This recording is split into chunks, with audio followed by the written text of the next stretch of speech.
Bienvenidos, este es un nuevo capítulo de Muy Machito, caja de herramientas para hombres que quieran entender, promover y disfrutar la equidad de género. El invitado que tenemos hoy se llama Nicolás Uribe Rueda, acaba de terminar su periodo como presidente de la Cámara de Comercio de Bogotá, donde hizo un trabajo deliberado por la equidad de género y donde me atrevo yo a decir, cuando empezó en la Cámara no sabía que ese iba a ser uno de sus legados. Por eso lo he invitado a Muy Machito. Nicolás, bienvenido. Bueno, mil gracias, Claudia, y gracias por invitarme y por tenerme en cuenta para esta conversación. Leyendo este libro en el que usted participó, lo voy a poner aquí cerca de la cámara, Proyecto H, me di cuenta, usted hace unas confesiones, mejor dicho. Usted dice algo que yo quiero leerle a nuestra audiencia, que es lo siguiente.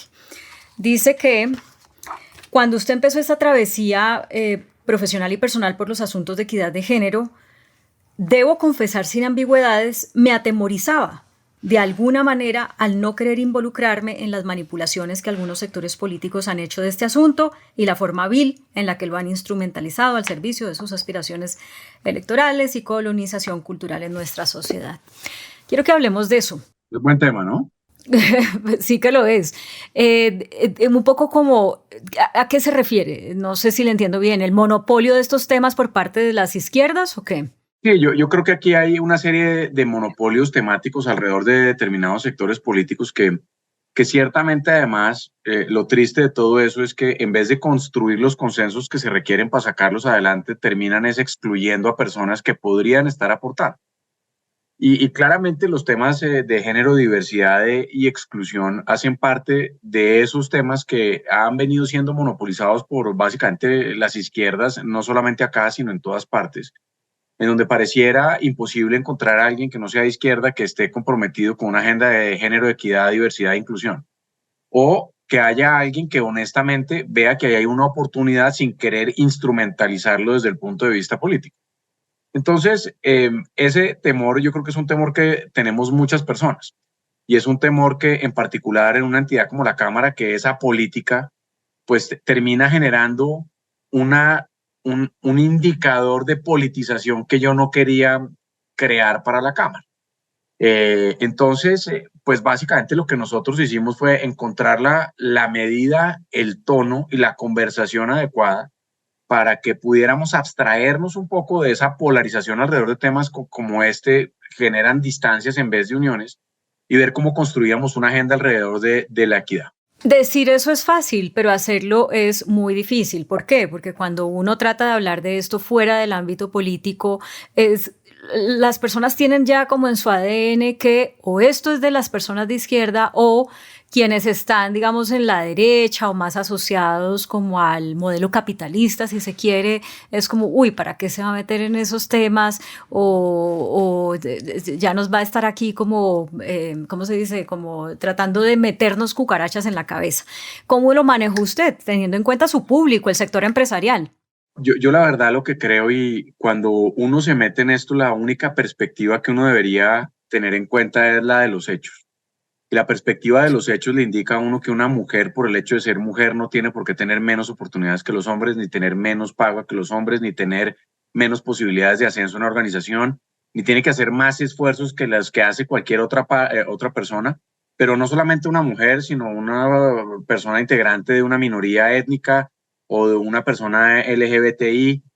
Y yo la verdad tengo mis propias convicciones alrededor de todas las cosas, pero lo que a mí me parece indigno desde el punto de vista de un Estado social de derecho es que esto esté sucediendo. Luego, mis convicciones son las mías y de alguna manera son y representan mi origen, mi contexto social, la manera en que fui educado. Pero la responsabilidad que uno tiene en un escenario de esta naturaleza es decir, independientemente de cuál sea su posición personal, la posición institucional que uno debería seguir es la de construir empáticamente una solución que le sirva a esa persona, en donde uno no tiene que meterse en temas que son o de esa persona o que tienen que ver precisamente con esas características individuales de los individuos.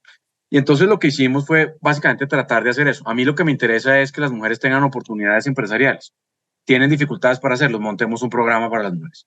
Aquí lo que estamos viendo es que hay mujeres que no se meten en determinados sectores como el de la tecnología. y sienten que eso es un campo para los hombres, pues entonces un programa de tecnología hagámoslo exclusivamente para ellas. Las mujeres que tienen una carga de economía familiar y una carga alrededor de las tareas propias del hogar de manera insistente por una sociedad que lo ha hecho así, pues tienen que tener una alternativa para poder el tiempo que le dedican los hombres a crear empresa, tenerlo ellas. Entonces hagamos un programa de coaching.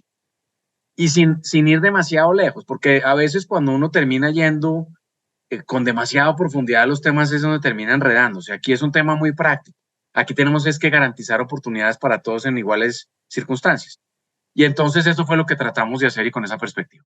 Bueno, claro, ahí crearon el programa, por ejemplo, Soy Empresaria, Más Ferretera, se midieron en mediciones sobre género como ELSA, del acoso sexual, Great Place to Work, cuáles ahorita, si nos queda tiempo, vamos a hablar de eso. Pero yo lo que quisiera ahorita que me contara es dos líneas. Uno, ¿a qué obstáculos se enfrentó y cómo los superó? Y tal vez con ejemplos sería más fácil entenderlo. Y segundo, ¿qué resultados obtuvo? El primero y el más difícil obstáculo es uno mismo, porque uno es un producto de la sociedad en la que nace. Y la verdad es que nuestra sociedad, Claudia, es una sociedad machista en donde hay estereotipos que es lo natural. Y salirse de lo natural es difícil. Nosotros, por ejemplo, montamos un programa para el equipo de presidencia de la Cámara que se llamaba Nuevas Masculinidades. Eso no es fácil decirlo, ni es fácil llegar a un comité de presidencia y decir, a ver, les voy a decir qué es lo que tienen que hacer porque vamos a hacer una cosa de nuevas masculinidades. Y uno ve cómo la gente se va riendo y le genera la risita como si uno estuviera en el colegio, tal cual, como si uno estuviera en el colegio otra vez. Y obviamente eso no es fácil, y no es fácil empezar a darle a esto una importancia que no tiene. Y tener esa seguridad para liderar una agenda de esa naturaleza es tal vez el primer obstáculo, porque uno tiene el miedo de equivocarse, tiene el miedo de ser ridiculizado y tiene miedo de ser capturado en los términos políticos como lo mencionábamos antes. Yo creo que ahí es el primer obstáculo. Y lo segundo que me parece a mí importante señalar es, esta es una tarea todos los días y uno no se puede cansar y si no se hace desde la dirección de la empresa no va a pasar.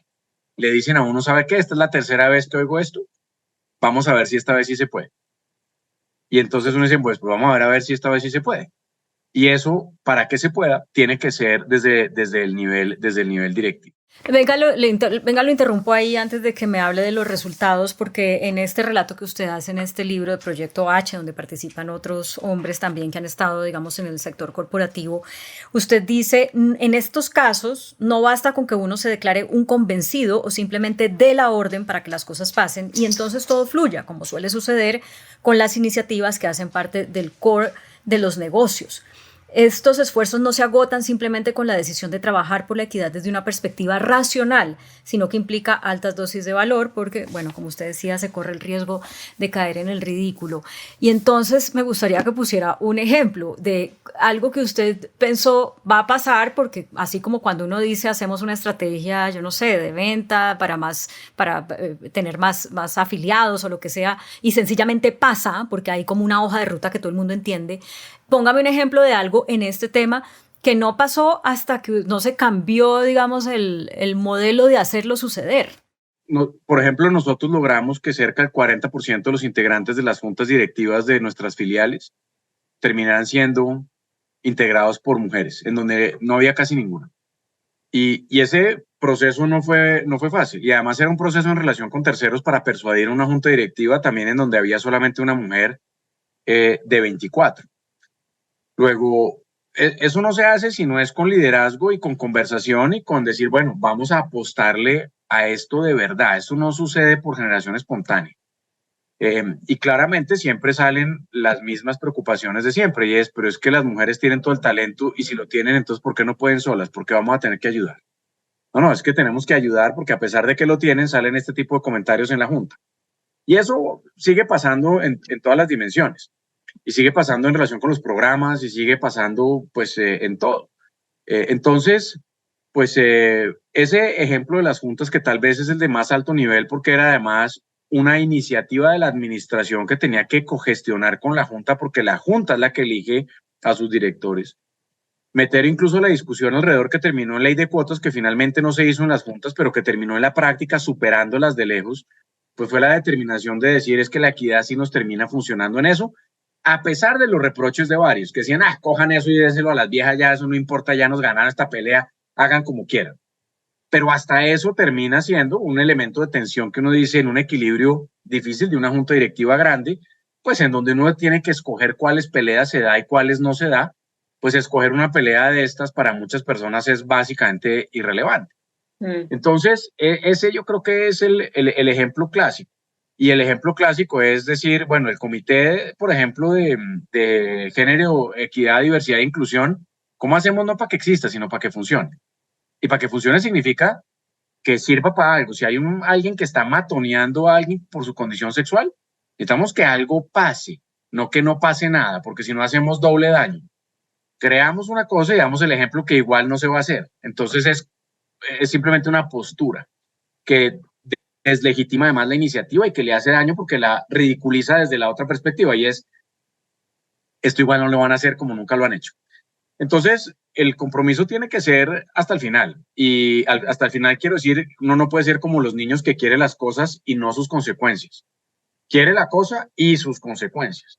Y eso significa dar micropeleas todos los días para que efectivamente sí sucedan estas realidades. Cuénteme una consecuencia de esas que usted asumió y que de pronto no era lo más chévere. No, pues por ejemplo, tomar decisiones alrededor de unos temas de acoso sexual en la oficina donde dice, no, esto podríamos haberlo dejado pasar como se ha dejado pasar porque es que aquí nunca ha pasado nada. Pero es que cómo no va a haber acoso sexual en alguna organización que tenga más de 1,000 colaboradores y en donde pues una cosa es una cosa, pero pues uno sabe cómo funcionan los mundos del trabajo y las situaciones que en ocasiones se presentan. Entonces, la conclusión alrededor de eso es una conclusión alrededor de que toca tomar decisiones y hay que proteger a la persona que está denunciando y hay que crear unas condiciones para que esto suceda, porque si no, simplemente nadie va a denunciar al jefe porque sabe que el comité de ética se va al comité de género, diversidad e inclusión va a terminar pues teniendo una relación con el jefe que después le va a pasar la factura el día del trabajo. Luego crear un esquema independiente de eso, pues eso es una tarea que toca hacer. No basta lanzar el comité, echar el cuento, promover y decir denuncie, porque a la primera en donde se denuncie y no pase nada, pues se deslegitima todo el esfuerzo que hay que hacer. Entonces esto es la idea, la política, pero manos a la obra. Y eso no se puede hacer solo. Y eso Sí. tiene que ser con un equipo que esté alineado con como un objetivo estratégico.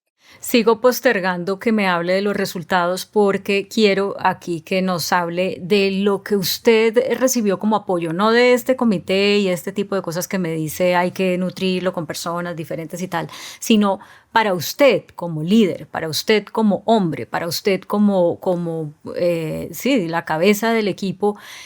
¿Qué fue fundamental para crear conciencia de que este era un tema importante y para apoyarlo en los momentos en que usted veía que eso le podía estar costando cosas importantes para su permanencia en el cargo o para la respetabilidad? O que cuando...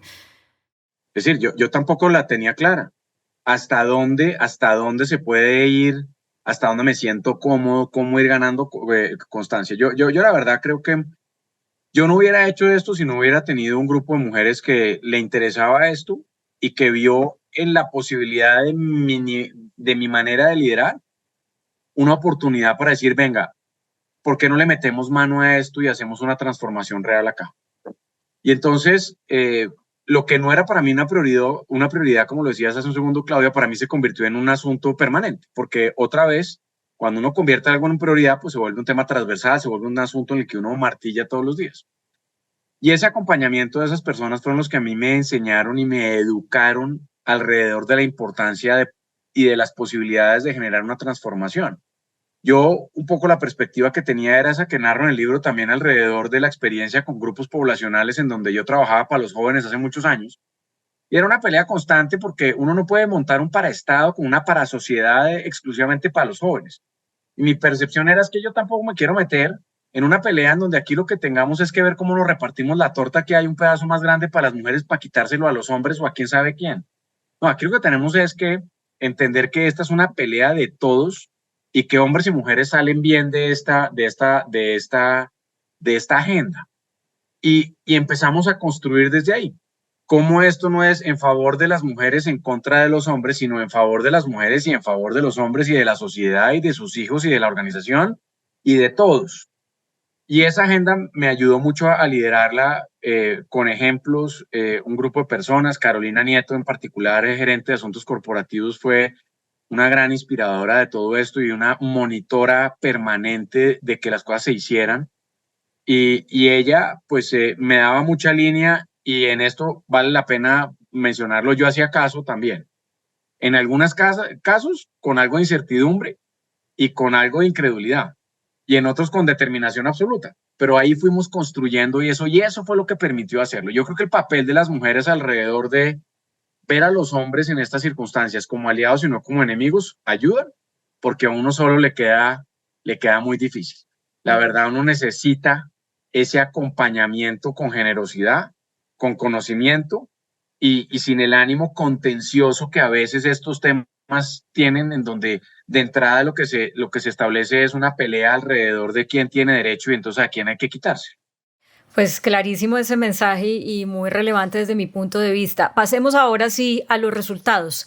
¿Qué logró? Esto revierte en lo que, pues sobre todo una Cámara de Comercio busca, ¿no? Crear un sector empresarial más dinámico, con mejores resultados económicos. ¿Sí pudo alcanzar a medir eso o eso todavía no está claro?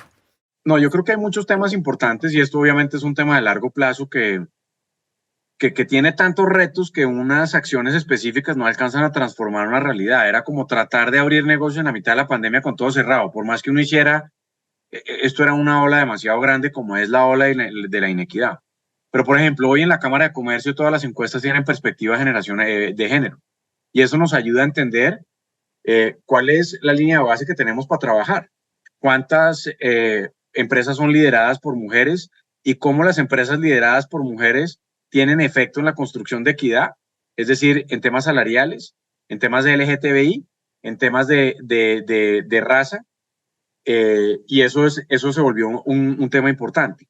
Logramos, por ejemplo, una serie de cosas al interior de la organización. Las mediciones que tú mencionabas alrededor de acoso sexual en el lugar de trabajo, Equipares, la que nosotros hicimos de Adecualas, en donde dimos un salto extraordinario. Fuimos la empresa que más creció en el 2022 por cuenta de lo que hicimos en el 2021, pasando del puesto 140 y pico al 20, y acabamos de tener sello plata en una última medición en la que participamos, yo ya estando afuera la última semana.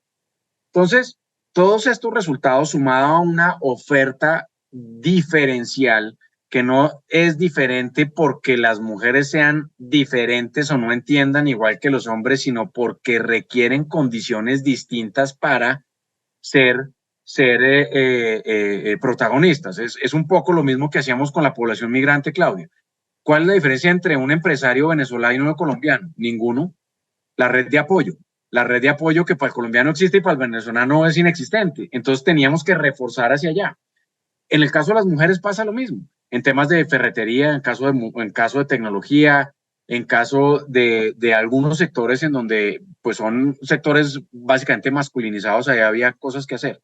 Luego hoy la Cámara es una Cámara que a mi manera de ver valora esto hacia el interior y tiene un efecto que es muy importante. Todo lo que se hace en la Cámara es que tiene un efecto multiplicador en el sector empresarial.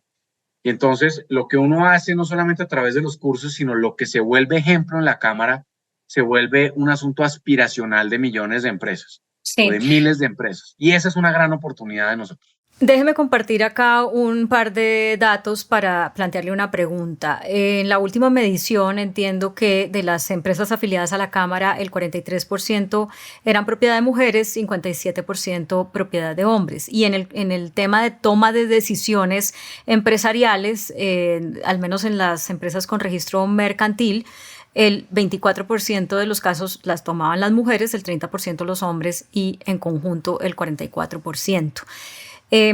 Estas cifras, pues, de todas maneras, digamos, son mejores que las de la medición anterior a esta, pero sí están evidenciando que las mujeres están como en un rol de segundo plano y pues, por supuesto, plantean que el reto está ahí vivito, ¿no? Y sobre todo el reto está vivo para las empresas más chiquitas. para las empresas que obviamente están todavía en otras prioridades. ¿Cómo lograr acelerar en esto, mejorar esas cifras? Yo creo que hay un tema ahí que es un tema social y que sobrepasa cualquier dimensión de política pública empresarial y tiene que ver con la participación de la mujer en la vida productiva sobre la base de su imposibilidad de hacerlo por cuenta de estar dedicada a la economía del cuidado. Y mientras uno de verdad no resuelva ese problema de la economía del cuidado, es decir, la idea de que en nuestra sociedad quien se encarga de los papás es la hija y no el hijo, a que a los niños los atiende la mamá y no el papá, pues siempre vamos a tener menos participación femenina en estos espacios. Ahora, hay cosas inaceptables, y es que entre más crece la empresa, menos liderazgo femenino existe en la toma de decisiones. Y claro, pues uno empieza a ver que en la base de la pirámide las microempresarias son microempresarias, entre otras cosas, porque terminan siendo o madres solteras y entonces tienen la economía de cuidado, pero además la actividad económica principal de sustento de sus hogares también. Pero en donde hay hombre, la mujer queda muchas veces relegada a este papel de no ser empresario. Luego, yo creo que aquí, si uno quisiera de verdad construir un esquema de oportunidades para la mujer, en términos de hacer equivalente la cancha de juego, lo que debemos hacer es un ejercicio cultural enorme alrededor de la equivalencia de condiciones, no en el mundo del trabajo, sino en el mundo del cuidado. Y ahí enseñarle a los hombres que, por ejemplo, no le pongan a uno en el chat del colegio de los niños del bus, chat de mamás de recogida, sino chat de recogida para papás o mamás, ¿no? Pero eso es lo que sigue pasando, porque los papás también pueden recoger, esto no sé si lo sepan algunos, pero los papás también pueden recoger a los niños en el bus, también se puede, no pasa nada. Entonces, esa tarea hace parte de lo que estamos haciendo. Y lo segundo es crear un sistema institucional para que acompañe ese proceso de mayor carga de economía de cuidado para las mujeres. Y eso va a disparar el talento con las posibilidades, con las oportunidades, con la nivelación de la cancha. Y ahí yo creo que es donde está el foco de posibilidades de que esto verdaderamente cambie. Oiga, ahora que me puso ese par de ejemplos, ¿usted cómo trasladó todo esto que aprendió en, qué, fueron 4 años, o que vivió más bien en la Cámara, o que potenció, o en fin, a su entorno personal, a su casa? Usted tiene, creo que son 2 hijos pequeños, tiene su esposa, 3. Las dos niñas son las mayores, una niña es futbolista y le encanta el fútbol y la música y digamos que, mi señora es una empresaria que tiene un negocio de comida mexicana. Hoy ella está trabajando y yo, como no tengo trabajo, estoy encargado de los niños. Estaba ahorita almorzando precisamente con ellos. Ayer fui a comprarles unas chanclas que necesitaban. Es decir, esto es parte de la tarea del día a día, pero no solamente cuando uno no tiene trabajo, sino cuando entiende que el trabajo del hombre y la mujer es equivalente. Luego, ahí nosotros compartimos bastantes obligaciones y yo creo que mirando todo lo que hemos conocido, uno, básicamente lo que yo he aprendido y lo que estimo más de toda esta experiencia es que me volví capaz de darme cuenta cuando me equivoco. Antes no era capaz, antes yo me iba de largo y reafirmaba comportamientos alrededor de la ratificación de un status quo en relación con la mujer y ni siquiera me daba cuenta. Hoy todavía me equivoco, por supuesto. No, bueno, traduzca eso a una situación específica. Yo lo entiendo, pero yo creo que se entiende más si usted lo cuenta anecdóticamente. No, la economía del cuidado. Yo trato, por ejemplo, de ser muy presente en mi casa, de atender a mis hijos, pero a veces yo creo que prevalece la reunión que yo tengo sobre la reunión que puede tener mi señora. Y eso no me hace sentir bien. Antes ni siquiera me parecía que era un problema. No me hace sentir bien. Y trato de recoger para la próxima. Entonces, eso me ha tocado a mí tragarme mis palabras y tragarme mis actos sobre la base de entender que esto es igual. Es tan importante el trabajo de ella como el trabajo mío y es tan importante la participación mía en el cuidado de los hijos como el de ella, y no hay ninguna responsabilidad que sea como premisa de ella. Al médico, pues yo no puedo ir, vas tú, pero es que yo mejor me callo y la llevo. Listo, yo me encargo esta vez de llevarlos al médico. Pero esa yo creo que es esa tentación de reafirmar una situación de la que además tampoco me siento culpable, que eso es una de las culpas que también me liberé. Tampoco es culpa mía, a mí me educaron así. y la mayoría de los que seguramente van a ver esto también. ¿Y qué hacemos? Pues así fuimos, pero podemos empezar a cambiarlo. Luego no hay que sentir tanta culpa tampoco, no hay que sentirnos miserables por la realidad, sino empezar a transformarla. Pues muy importantes esos mensajes, lo quiero reiterar y además agradecerle porque requieren esa dosis de valentía, de valor de la que usted habla en el libro, porque justamente, y pareciera ridículo hablarlo, pero esas son las conversaciones que a veces cuando se está en un entorno de solo hombres, de amigos, hacen que el que se atreva a decirlo o el que se atreva a pensarlo, o el que se atreva a proponerlo queda en ridículo y termina siendo excluido del grupo, entonces matoneado. Entonces es bueno hablarlo desde esta perspectiva que usted lo está poniendo para cambiar la manera como estas cosas se ven. Bueno, se nos acaba el tiempo, Nicolás. Sé que usted jugó el machistómetro y quiero que me diga cómo le fue. Yo me fui para el purgatorio, Claudio. Y me fui para el purgatorio porque de todas maneras tiene cascaritas, porque no es lo obvio. Y cuando uno hace las preguntas concretas como las hace el machistómetro alrededor del comportamiento, por ejemplo, machista de cómo trata uno a alguien que se equivoca en el caso de que es mujer, pues se da cuenta que todavía tiene esas, por decirlo de alguna manera, unas cookies como en los computadores a las que la mente apela para recoger y volver a decir la salvajada a pesar de que uno haya tratado de cambiar. Entonces, pues sí, la verdad, si uno quiere ser honesto y jugar el machistómetro, se da cuenta de que subsisten comportamientos que reafirman esto de manera permanente, y si uno está en entorno de hombres, pues mucho más. Porque uno ahora, y lo digo, creo que además sin pena, porque ahora uno se cuida más, porque el matoneo en el buen sentido o el reclamo de mujeres como ustedes que lideran una agenda tan importante alrededor de esto, pues también se vuelve un instrumento de prevención general en donde la gente que la embarra la paga también alrededor de su comportamiento machista. Veamos lo que pasa con entrenadores de fútbol en estos días y demás, pero eso se ha convertido también en un instrumento que le ayuda a uno a afinar y a ser mejor y a darse cuenta y a corregir.